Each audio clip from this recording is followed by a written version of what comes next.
It's been a fixture of the Hartford landscape for a better part of the century. With names like Bulkley and Brainerd attached to it, it sits regally overlooking I-84. Tonight we take a look at the Aetna building with this week's Hidden History.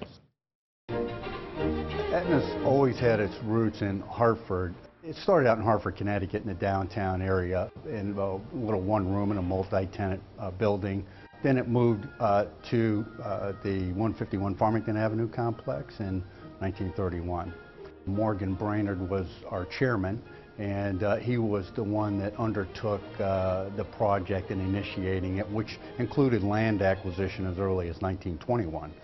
The building opened up in the Depression era, January 1931. The design was by James Gamble Rogers, probably more locally known for, say, the Yale Graduate School design. It was the largest single occupant insurance building in the world.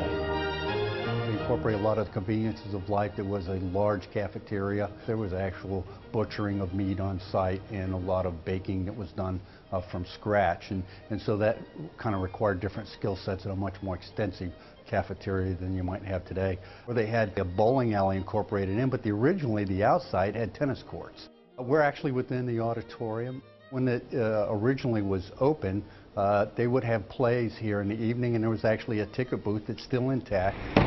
The outside public would be allowed to come in, and a basketball court. So if you looked underneath the carpeting, you could find some of the original wood flooring that was at that era. And our women's basketball team, that was comprised of all of our employees, became quite famous in the 1920s and early 30s. Clearly for its time, this building was a world-class structure, a trendsetter for amenities for employees. Many of the themes are the same. The employee accommodations, the large fitness centers that have replaced the tennis courts of that era. You drive by and you probably see just an office building, but deep within the bowels of the underground you see an extremely massive vault system that would rival many banks, and a cupola that's as much as 20-plus stories above ground that you can overlook much of the city. It's just many interesting nooks and crannies throughout the complex. And remember, you can learn all about the hidden history in Connecticut. Just log on to our website, ctnow.com.